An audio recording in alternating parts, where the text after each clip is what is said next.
El artículo de Gerardo Caetano, Distancias críticas entre ciudadanía e instituciones, desafíos y transformaciones en las democracias de la América Latina contemporánea, propone una mirada crítica sobre los procesos de reconstrucción de la ciudadanía y de las democracias luego del proceso de las dictaduras militares que de alguna manera avanzaron sobre América Latina durante fines de los 60 y mediados de los 80. Para eso se plantea el concepto de ciudadanía, o sea, básicamente a la hora de poner a contraluz el concepto de ciudadanía que por lo general utilizamos, que es el heredado de las grandes revoluciones burguesas, las revoluciones de independencia que se dieron en Latinoamérica y que giraban en torno a una ciudadanía construida como lo contrario a las monarquías absolutas. Entonces, a nivel de la teoría, el concepto de ciudadanía está vinculado a la exigencia de justicia con respecto a esas monarquías y a la pertenencia de esa comunidad, que sería la comunidad que es distinta a esa monarquía conquistadora, esa monarquía que explota o que expolia un territorio. Esa es la construcción original. Por eso dice la ciudadanía se asocia a la idea de derechos individuales, a la noción del vínculo con una comunidad particular. Entonces está asociada tanto a los derechos de los ciudadanos, a los derechos de cada uno de esos ciudadanos en igualdad de condiciones con respecto también a la construcción en esas individualidades de una comunidad particular, de un vínculo, que es la nación, y que tiene que ver justamente con la emergencia de esta ciudadanía burguesa con la nacionalidad burguesa o el Estado-nación y el nacionalismo, y que en Latinoamérica se expresa en los procesos de independencia. En un sentido amplio, la política determina quién obtiene qué tipo de cosas. Y esa ciudadanía son construcciones en torno a esa política que en un momento determinado de la historia de cada uno de esos países se fue armando, se fue componiendo.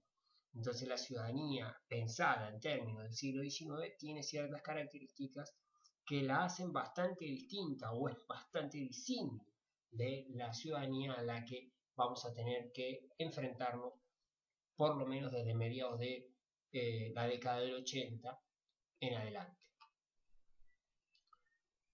¿Cuál es esa identidad? Hay tres partes de la identidad. Una comunidad psicológica que reconozca el valor intrínseco de una persona o un grupo, y entonces aparece el miembro de la nación.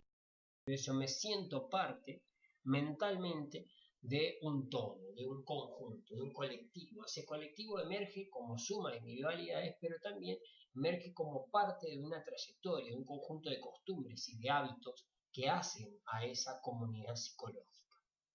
La comunidad social, que reconoce el estatuto de la persona o grupo como valioso para la interacción. Entonces yo reconozco al pueblo, reconozco a los grupos de interés, a las ONG, reconozco a los clubes, a las estructuras representativas, a las instituciones que permiten la organización de esos sujetos, como a cada uno de los sujetos.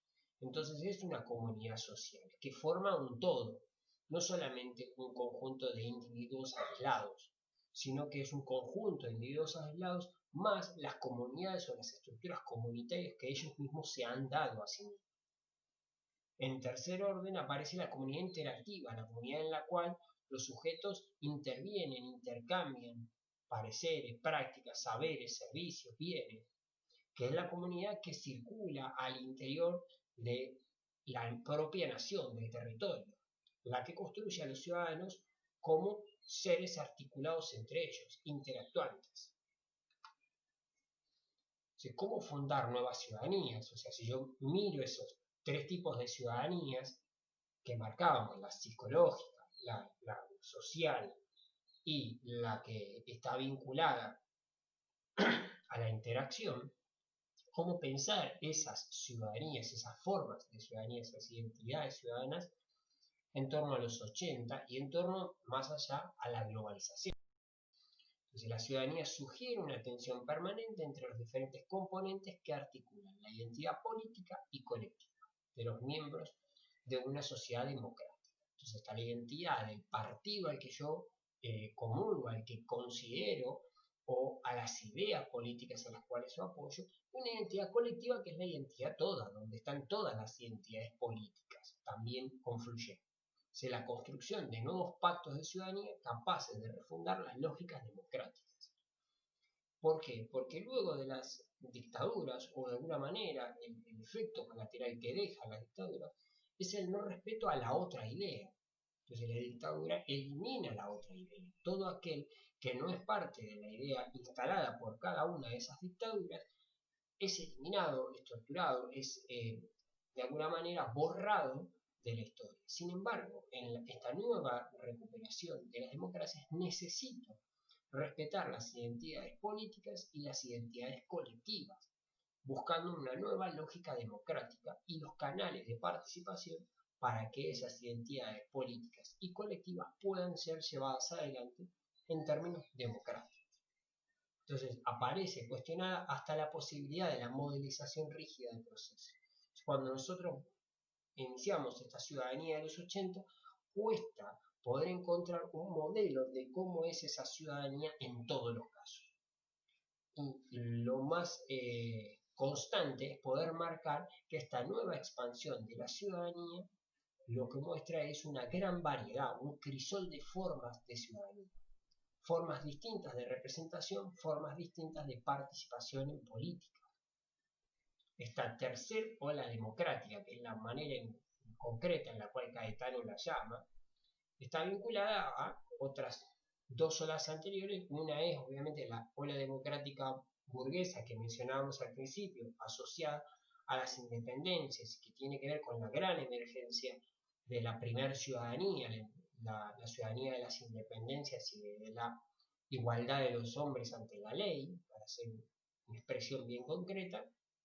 Una segunda ola democrática que también está marcada en el texto de Leighton, que tiene que ver con la participación popular en torno a la década del 30, 40 y 50.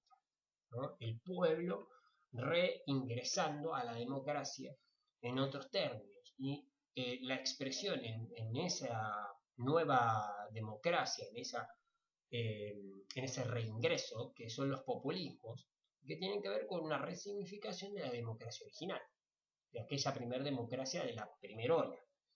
La tercera ola justamente es esta que inicia en los 80 con la caída de las dictaduras y la reapertura democrática para toda Latinoamérica, que además va de la mano de los procesos de paz y pacificación en América Central y el derrumbe del llamado socialismo en Europa. Entonces, eso abre un nuevo cauce y que permite unas nuevas prácticas democráticas y una instalación de la democracia, y además de eso una reconfiguración que la hace difícil de comprender, como recién planteaba en el apartado anterior. En la región es una tendencia a la consolidación, por una parte, de los instrumentos vigentes en materia de integración política y por otra a la construcción de nuevos gobiernos orientados a transformar las tendencias ultraliberales. Entonces, en principio, vamos a encontrarnos que en los 80 y en los 90 todavía esas democracias en construcción respetan las tendencias que ya estaban marcadas, que tienen que ver con la derrota del socialismo real en la emergencia del consenso de Washington, donde Estados Unidos impone un modelo unívoco de pensamiento único a toda Latinoamérica. Sin embargo, a mediados de los 90, ese modelo de pensamiento único, ultraliberal, basado en el consenso de Washington, se resquebraja.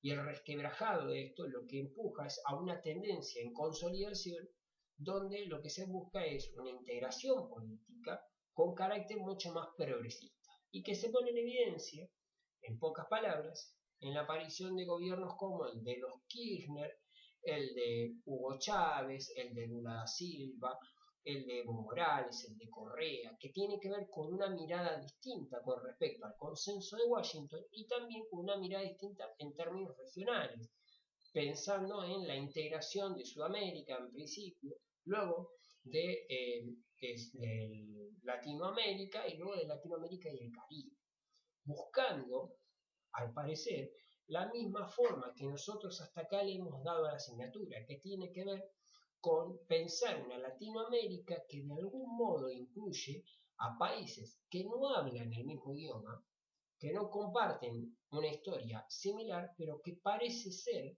que forman parte de un todo. ¿Cuáles son los problemas de esta ola democrática? En principio, lo que evidenciaron fue una profunda crisis que recién mencionábamos de manera muy superficial y que está vinculada al deterioro de ese consenso de Washington a mediados de los 90 y que va a empujar paulatinamente a nuevas formas de democracia que no son la de el consenso de Washington y de los modelos ultraliberales. Sin embargo, esta aparición de formas distintas de participación y de representación, que en Argentina en el 2001 podríamos marcar un hito, también pone en evidencia los límites de esas estructuras democráticas emergidas en los 80.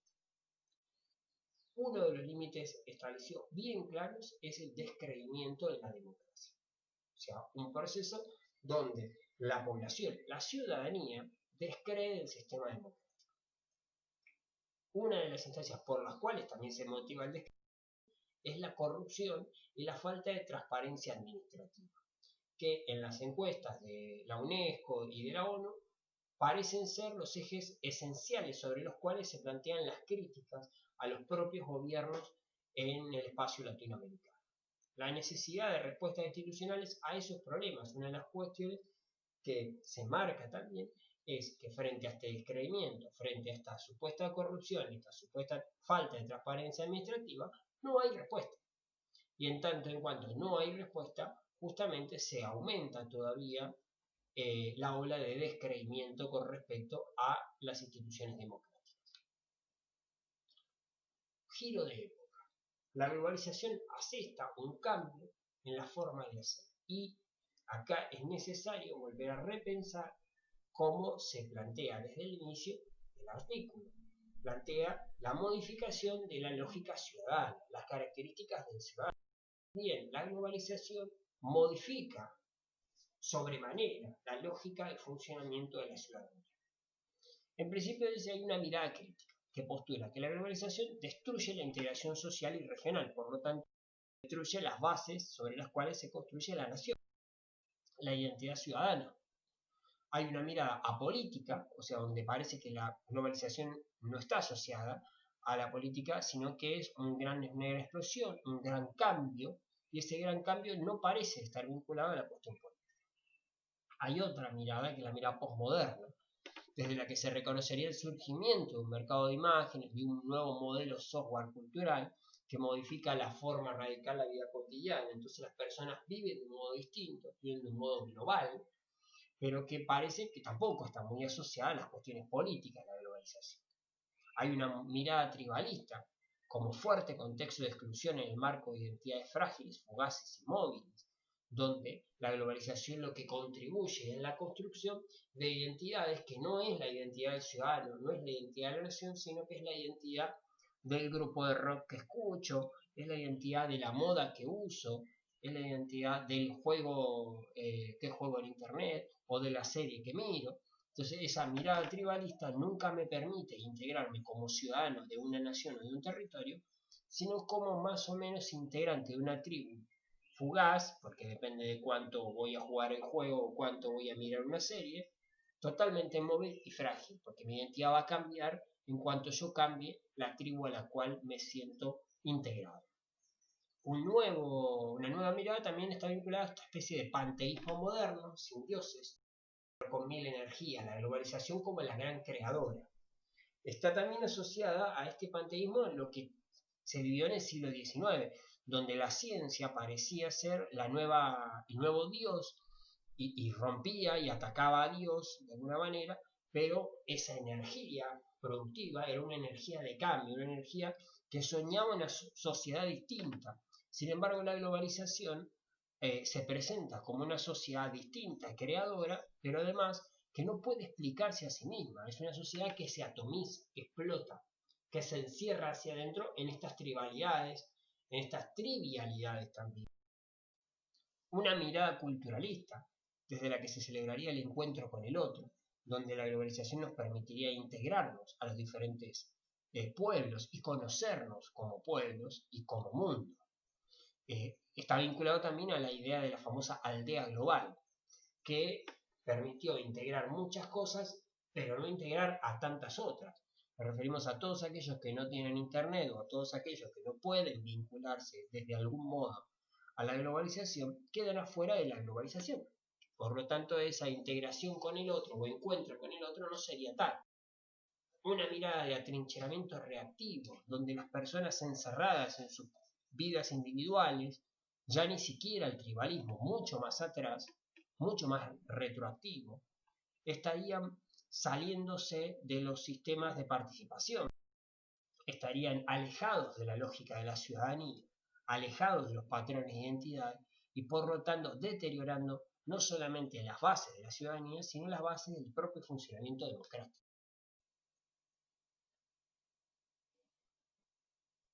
Más miradas. Hay una homogeneización recesiva, similar a lo que estábamos planteando recién, donde advierte además sobre una relación fuerte entre el repliegue hogareño, o sea, el retroceder a mi computadora, a mi celular, y el descenso de formas públicas de ciudad. O sea, me encierro en mis hábitos de conexión internet multiweb, pero no participo en lo que sucede en la realidad, lo que sucede en la calle. La metamorfosis de la representación, donde aparece todavía la estructura representativa democrática, pero no representa a los representados, en tanto y en cuanto el representado no se interesa, se separa. Y el espacio central de la ley de liberación, como central de la construcción de decisiones colectivas, queda separado del ciudadano. El ciudadano se desvincula de la realidad política, entonces la representación se convierte en una profesión, el político es un profesional de eso, pero cada vez más lejano de los sujetos a los que se supone que representa. Por último, dice, provoca el territorio abonado para los llamados procesos de reacción antipolítica y el distanciamiento crítico del ciudadano. Claramente, cuanto mayor se metamorfosee la representación en torno a lo que decíamos recién, de que el político se separa de la representación a la cual le debe de algún modo lealtad o explicaciones, cuanto más se separe, más genera aquello que decíamos, la falta de transparencia, más vincula al ciudadano de a pie a la lógica del desentenderse de la política. Por lo tanto, más se abreva en la reacción de la antipolítica, del sujeto que dice no importarle la política, considerar que la política toda es mala, y de esa manera, cuanto más considera la necesidad de la antipolítica, más facilita los actos de corrupción, más facilita abona, digamos, el territorio para que aquellos que se dedican a la política sean profesionales auténticos. Y ese distanciamiento crítico de los ciudadanos contribuye a la... Irónicamente, cuanto mayor sea la antipolítica, mejor será el negocio de aquellos que se dedican a la política.